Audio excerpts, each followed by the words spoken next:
എല്ലാവർക്കും നമസ്കാരം. നമ്മുടെ വീട് പാർക്കൽ കല്യാണ ആവശ്യങ്ങൾ വരുന്ന സമയത്ത് നമുക്ക് പല ആൾക്കാരും ഗിഫ്റ്റുകൾ തരും. അപ്പോൾ സ്വാഭാവികമായിട്ടും നമുക്ക് ഗിഫ്റ്റ് കിട്ടുന്നത് എല്ലാവർക്കും ഭയങ്കര സന്തോഷമുള്ള കാര്യമാണല്ലേ. നമുക്കൊരു ഗിഫ്റ്റ് ആ പുതിയൊക്കെ പാക്കറ്റൊക്കെ പൊട്ടിച്ചിങ്ങനെ നോക്കുമ്പോൾ ഒരു ഭയങ്കര ആകർഷണത്തോണം അല്ലെങ്കിൽ ഒരു കൗതുകമാണ് ഇതിൻ്റെ ഉള്ളിൽ എന്തായിരിക്കും. അപ്പോൾ അത് നമ്മളൊക്കെ എക്സ്പീരിയൻസ് ചെയ്തിട്ടുള്ളതാണ്. നമ്മളുടെയൊക്കെ കല്യാണം കഴിഞ്ഞാൽ അല്ലെങ്കിൽ വീടിൻ്റെ പാർക്കൽ സമയത്തൊക്കെ ഇതുപോലെ ഗിഫ്റ്റുകളൊക്കെ ഇഷ്ടംപോലെ കിട്ടിയിട്ടുണ്ട്. പക്ഷേ വളരെ വ്യത്യസ്തമായൊരു അനുഭവം. അന്നാണ് ഞാൻ ഇതിൻ്റെ അപകടം മനസ്സിലാക്കുന്നത്. എല്ലാ ഗിഫ്റ്റുകളിലും അപകടം ഉണ്ടെന്ന് ഞാൻ പറയണില്ല കേട്ടോ. കഴിഞ്ഞ ദിവസം ഞാൻ ഇതിനെപ്പറ്റി ഒരു വീഡിയോ ചെയ്തിട്ടുണ്ടായിരുന്നു. അപ്പോൾ അന്ന് അതിനകത്ത് ഒരാൾ എന്തോ എന്നെ കളിയാക്കുന്ന പോലത്തെ ഒരു കമൻറ്റ് ഇട്ടിട്ടുണ്ടായിരുന്നു. അത് നമുക്ക് പ്രശ്നമല്ല, നമുക്ക് അറിയണ കാര്യം നമ്മൾ പറയും.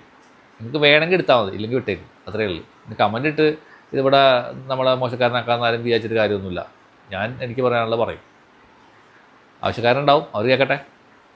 അപ്പോൾ ഇതിനകത്ത് എൻ്റെ ഒരു അനുഭവം പറഞ്ഞുതരാം. ഞാൻ ഇതിനെപ്പറ്റി മനസ്സിലാക്കിയപ്പോഴാണെന്നറിയോ, കുറേ വർഷം മുമ്പ് നമ്മളുടെ ഒരു റിലേറ്റീവിൻ്റെ വീട്ടിൽ ഇതുപോലെ തന്നെ ഒരു വീട് പറക്കലുണ്ടായി.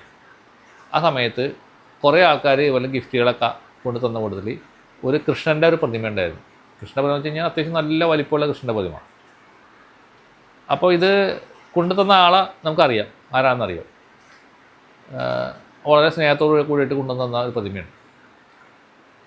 അത് താമസിച്ച് കഴിഞ്ഞ് അവർക്ക് ഒരു കുറച്ച് കാലം കഴിഞ്ഞപ്പോൾ ഭയങ്കര ബുദ്ധിമുട്ടുകൾ, സാമ്പത്തികമായ പ്രശ്നങ്ങൾ, ബിസിനസ് മോശമായി, ബിസിനസ് നിർത്തേണ്ട വന്ന്, അങ്ങനെ പല പല പ്രശ്നങ്ങളായി.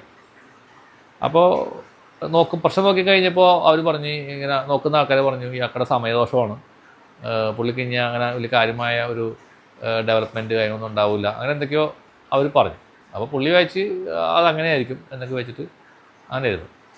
അപ്പോൾ അതിനിടയ്ക്ക് ഞാൻ ഒരിക്കൽ അവരുടെ വീട്ടിൽ ചെന്ന സമയത്ത് എൻ്റെ കയ്യിൽ അന്ന് ഡൗസിങ് കാർഡ് അന്നുണ്ട്. അപ്പോൾ ഞാൻ ഡൗസിങ് കാർഡായിട്ട് ചെന്നിട്ട് അവിടെ എനിക്കൊരു സംശയം ഉണ്ടായിരുന്നു. വീട്ടിലെന്തെങ്കിലും വല്ല അനാവശ്യമായ വസ്തുക്കൾ ഇവിടെ ഇരിക്കണ്ടോ എന്ന് ഡൗട്ട് എൻ്റെ ഉള്ളിൽ ഇങ്ങനെ തോന്നിയായിരുന്നു. അങ്ങനെ റോഡായിട്ട് പോയിട്ട് ഞാൻ ഓരോ സാധനങ്ങളും ഇങ്ങനെ നോക്കി ഒന്നും കാണാനില്ല. എല്ലാ സാധനങ്ങളും പോസിറ്റീവായിട്ടിരിക്കണം. അപ്പോൾ പുതിയ വീട് സാധനം എല്ലാം പുതിയതാണ്, അപ്പോൾ അതിൻ്റേതായിട്ട് എനർജി ഉണ്ടാവില്ല. അപ്പോഴും പൂജാമുറി ഞാൻ നോക്കണില്ല. അപ്പോൾ അങ്ങനെ ഞാൻ വീണ്ടും വന്ന് ലാസ്റ്റ് ഒന്നുമില്ല എന്ന് വെച്ചിട്ടുള്ള മറ്റില്ലെങ്കിൽ നോക്കി വന്നപ്പോൾ പൂജാമുറി ഇരിക്കുന്ന സ്ഥലത്തേക്ക് വന്നപ്പോൾ അവിടെ വന്നപ്പോൾ എനിക്ക് എന്തോ ഒരു നെഗറ്റിവിറ്റി, എനിക്കൊരു ഉറക്കം വന്ന പോലെ കോട്ടുപോയെന്നോ തോന്നി.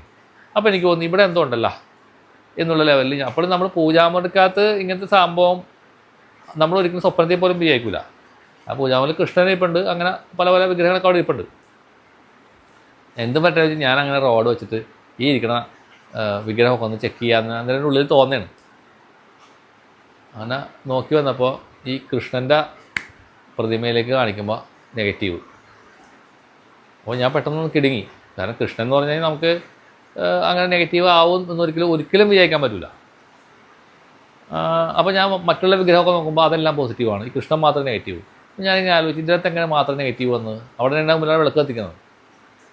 അങ്ങനെ ആലോചിച്ചപ്പോൾ ഞാൻ കൊണ്ടും തന്ന ആളെ പറ്റി ആലോചിച്ച് നോക്കി. അപ്പോൾ ആ സമയത്ത് ഈ പറയുന്ന വ്യക്തിയുമായിട്ടുള്ള ആ കുടുംബമായിട്ടുള്ള ബന്ധം കട്ടായി പോയിട്ടുണ്ടായിരുന്നു. വേറെ ചില വിഷയങ്ങളൊക്കെ വന്നിട്ട് കട്ടായി പോയിട്ടുണ്ടായിരുന്നു. പക്ഷേ അന്ന് തൻ്റെ സമയത്ത് അയാളായിട്ട് നല്ല ബന്ധത്തിലിരിക്കുന്ന സമയത്താണ് കൊണ്ടു തരുന്നത്.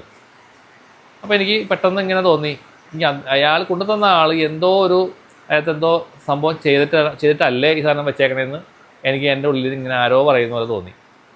അങ്ങനെ ഞാൻ അവരോട് പറഞ്ഞ് ആ സാധനങ്ങൾ പുറത്തേക്ക് എടുക്കാൻ പറഞ്ഞു. പുറത്തേക്ക് എടുത്ത് ഞങ്ങൾ അതുപോലെ പുഴയെ കൊണ്ടുപോയിട്ട് ഒഴുക്കി കളയാൻ പറഞ്ഞു.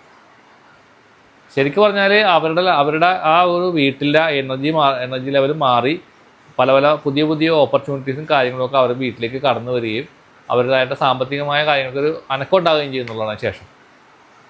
അപ്പോൾ സ്വപ്നത്തിൽ പോലും നമ്മൾ വിചാരിക്കാത്തതാണ് ഈ കൃഷ്ണൻ്റെ വിഗ്രഹം. അത് പൂജാമുറിയിൽ വിളക്ക് വെച്ചുകൊണ്ടിരിക്കുന്ന സാധനം. ഇപ്പോൾ ഇത് പഴയൊരു കഥയാണ്. പക്ഷേ ഇന്ന് എനിക്ക് എൻ്റെ ഒരു ക്ലയൻറ്റ് ഒരു ഫോട്ടോ അയച്ചു.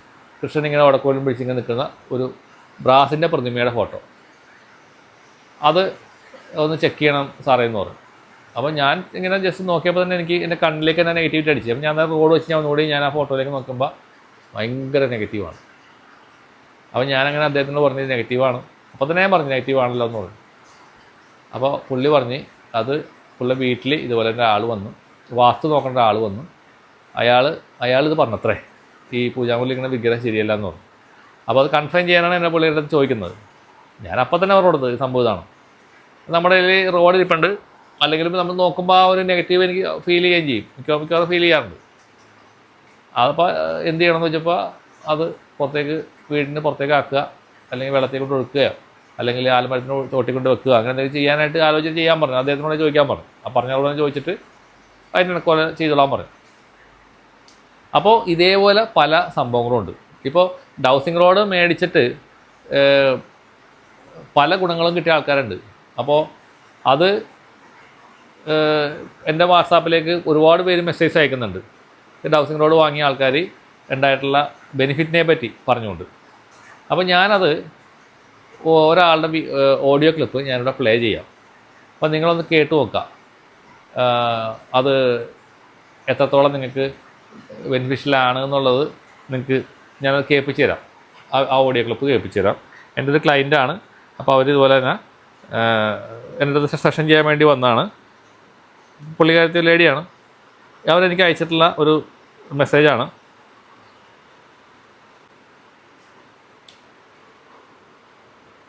അപ്പോൾ ഞാൻ ഈ ഓഡിയോ ക്ലിപ്പ് കേൾപ്പിക്കാം. അവരെനിക്ക് അയച്ചേക്കണത് നിങ്ങൾക്ക് കേൾപ്പിച്ച് തരാം. നമസ്കാരം സർ. ഞാൻ ഇതുപോലൊരു തഹസിലിനോട് വെച്ച് കാര്യം പറഞ്ഞില്ലേ, ഒരു പാവക്കുട്ടീൻ്റെ അടുത്ത് ഒരു മോളെ ഭർത്താവ് ഗൾഫിൽ നിന്ന് കൊണ്ടുവന്നപ്പോൾ ഞങ്ങൾക്ക് ആ പാവക്കുട്ടീൻ്റെ അടുത്ത് പോയി തഹസിലോ വെച്ചപ്പോൾ നെഗറ്റിവിറ്റി. അപ്പം ഞാൻ എന്താ ഇത് സംഭവം, മോള് പറഞ്ഞിട്ട് കളയാൻ പറ്റൂല. ഞാൻ ഇതിൻ്റെ ഡ്രസ്സ് ഊരിയപ്പോൾ പോസിറ്റിവിറ്റി മാറുന്നില്ല, നെഗറ്റിവിറ്റി മാറുന്നില്ല.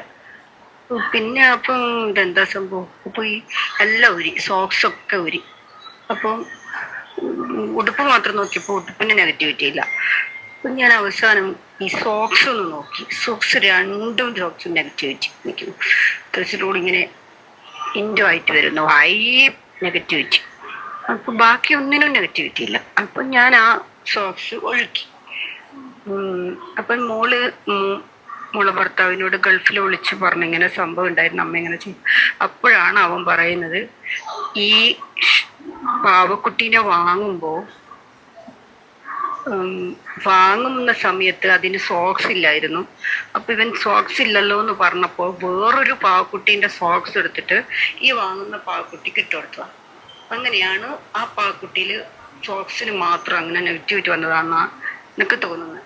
പക്ഷേ ഈ പാവക്കുട്ടി സോക്സ് ഇടുന്ന സമയത്ത് ഈ പാവക്കുട്ടീൻ്റെ കണ്ണെല്ലാം ഒരു വല്ലാത്തൊരു തുടിപ്പായിരുന്നു.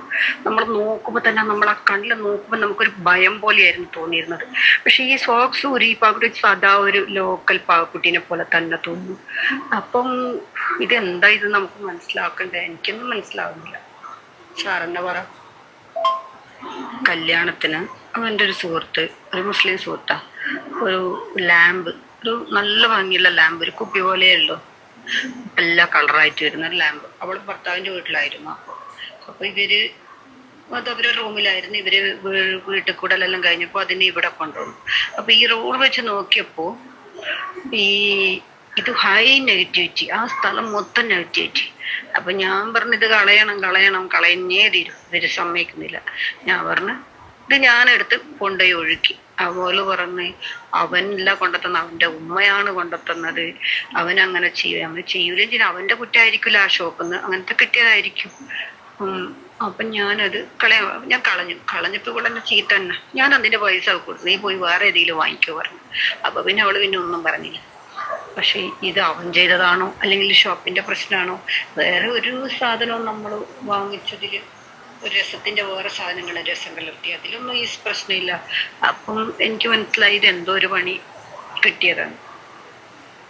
ഗണപതിന്റെ വിഗ്രഹം അതുപോലെ വാങ്ങിയപ്പോ ഒരു പ്രശ്നം കാണുന്നില്ലായിരുന്നു. ഇത് വെച്ച് നോക്കിയപ്പോ ഹൈ നെഗറ്റിവിറ്റി, അതും ഞാൻ ഒഴുക്കിയിട്ടുണ്ട്. അപ്പൊ അങ്ങനെ ഈ റോഡ് കൊണ്ട് കുറെ നല്ല ഉപയോഗം എനിക്ക് ഉണ്ടായിട്ടുണ്ട്. ഇത് തരാൻ കാണിച്ച സാറിന്റെ മനസ്സിന് കോടി തന്നെ. നിങ്ങളിനി ജപിക്കാമോ, അല്ലെങ്കിൽ അതിന് എന്തെങ്കിലും പ്രശ്നം ഉണ്ടാവുമോ? ഞാൻ ഇന്ന് രാവിലെ ജപിച്ചിരുന്നു രുദ്രാക്ഷം. അപ്പോൾ ഇതാണ് ഒരാളുടെ അനുഭവമാണ്. ഇതുപോലെ നിരവധി ആൾക്കാർ മെസ്സേജസ് അയച്ചിട്ടുണ്ട്. അപ്പോൾ ഈ ഓഡിയോ ക്ലിപ്പ് ആൾക്കാരെ കേൾപ്പിക്കണം എന്ന് അവരോട് പറഞ്ഞുകൊണ്ടാണ് ഞാനിങ്ങനെ ഇതിൽ കേൾപ്പിക്കാൻ വേണ്ടി ശ്രമിച്ചത്. അപ്പോൾ നിങ്ങൾക്കത് മനസ്സിലായിട്ടുണ്ടെന്ന് വിചാരിക്കുന്നു. ഓരോ ആൾക്കാർ തരുന്ന ഗിഫ്റ്റുകളൊക്കെ അവർ വിശദമായിട്ട് പരിശോധിച്ചിട്ട് പലതിലും നെഗറ്റിവിറ്റി ഉണ്ടായിരുന്നു. അത് മനഃപൂർവ്വം ചെയ്തതാണോ അല്ലെന്ന് നമുക്ക് അറിഞ്ഞൂടാ. എനിവേ നെഗറ്റിവിറ്റി ഉള്ള സാധനങ്ങൾ റോഡ് വെച്ച് കണ്ടെത്തി പുറത്തേക്ക് കളഞ്ഞു കഴിഞ്ഞാൽ വീട്ടിൽ നല്ല പോസിറ്റീവ് എനർജി വരും എന്നും നമുക്ക് ഇതിൽ നിന്ന് മനസ്സിലാക്കാൻ പറ്റും. അപ്പോൾ ഈ വീഡിയോ നിങ്ങൾക്ക് ഉപയോഗപ്രദമാവട്ടെ എന്ന് ഞാൻ വിചാരിക്കുന്നു. എല്ലാവർക്കും നന്ദി, നമസ്കാരം.